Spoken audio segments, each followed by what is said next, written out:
আজকে আদালত তত্ত্বাবধায়ক সরকার ব্যবস্থাকে শুধুমাত্র সাংবিধানিক নয়, সাংবিধানিক এবং সংবিধানের একটা মূল কাঠামোর অংশ বলে রায় দিলেন। তবে তত্ত্বাবধায়ক সরকার ব্যবস্থা এখনই ফিরে এসছে বলা যাবে না। আপনারা জানেন, দেশের কর্তৃত্ববাদী সরকার ব্যবস্থা প্রতিষ্ঠার ক্ষেত্রে অন্যতম ভূমিকা পালন করেছে তত্ত্বাবধায়ক সরকার ব্যবস্থা বাতিল এবং পঞ্চদশ সংশোধনীর মাধ্যমে তত্ত্বাবধায়ক সরকার ব্যবস্থা বাতিল করার ফলে একতরফা নির্বাচনের মাধ্যমে জনগণ সরকারের জবাবদিহিতার প্রয়োজনীয়তা সম্পূর্ণভাবে ধ্বংস করা হয়েছে এবং এর মাধ্যমে নির্বাচন ব্যবস্থাকেও সম্পূর্ণভাবে ধ্বংস করা হয়েছে। এবং যেহেতু নির্বাচন ব্যবস্থা ধ্বংস করা হয়েছিল, তার ফলেই দেশের কর্তৃত্ববাদী ব্যবস্থা চালু হয়েছিল। এবং আজকে এই যে কর্তৃত্ববাদী ব্যবস্থা চালু হওয়ার যে সূচনা তত্ত্বাবধায়ক সরকার ব্যবস্থা বাতিলের মাধ্যমে, সেই তত্ত্বাবধায়ক সরকার ব্যবস্থা বাতিলকে অবৈধ ঘোষণা করা হলো এবং তত্ত্বাবধায়ক সরকার ব্যবস্থা বাতিলকে শুধু অবৈধই নয়, মাননীয় আদালত বললেন যে তত্ত্বাবধায়ক ব্যবস্থা বাংলাদেশ সংবিধানের মূল কাঠামোরও একটা অংশ।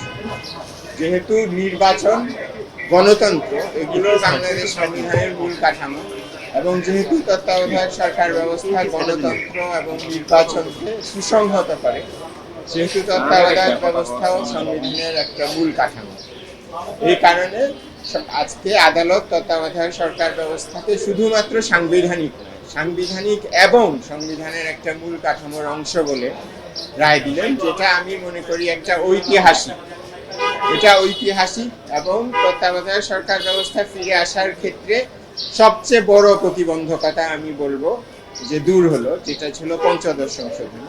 তবে তত্ত্বাবধায়ক সরকার ব্যবস্থা এখনই ফিরে এসছে বলা যাবে না, কারণ আপনারা জানেন তত্ত্বাবধায়ক সরকার ব্যবস্থাকে দুইভাবে বাতিল করা হয়েছিল। প্রথমত মাননীয় আপিল বিভাগ তার একটা রায়ের মাধ্যমে, বিচারপতি খায়রুল হকের নেতৃত্বে একটা রায়ের মাধ্যমে তত্ত্বাবধায়ক সরকার ব্যবস্থাকে অসাংবিধানিক ঘোষণা করে এবং পরবর্তীতে সংসদ তত্ত্বাবধায়ক সরকার ব্যবস্থা সংবিধান সংশোধনের মাধ্যমে বাতিল করেন। কাজেই এটাকে দুভাবে বাতিল করা হয়েছিল। কাজেই আজকে পঞ্চদশ সংশোধনী যেহেতু বাতিল হলো, সংসদের মাধ্যমে তত্ত্বাবধায়ক ব্যবস্থাকে যে বাতিল করা হয়, সেই প্রতিবন্ধকতাটা আমরা আজকে পার হয়ে আসলাম। কিন্তু আমাদেরকে এখনো বিচারপতি খায়রুল হকের নেতৃত্বে যে রায়, সেটার পুনর্বিবেচনা এবং সেটা পরিবর্তিত হতে হবে তত্ত্বাবধায়ক সরকার ব্যবস্থা ফিরে আসার জন্য। এবং এটা আপনারা জানেন, ডক্টর বদিউল আলম মজুমদার সহ আরো 4 জন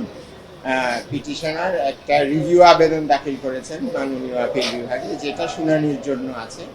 এটা জানুয়ারির 3য় সপ্তাহে শুনানি হবে এবং ওই রিভিউ মামলা যদি আমাদের রিভিউ আবেদনকারীদের পক্ষে নিষ্পত্তি হয়, তাহলে তত্ত্বাবধায়ক সরকার ব্যবস্থা ফিরবে।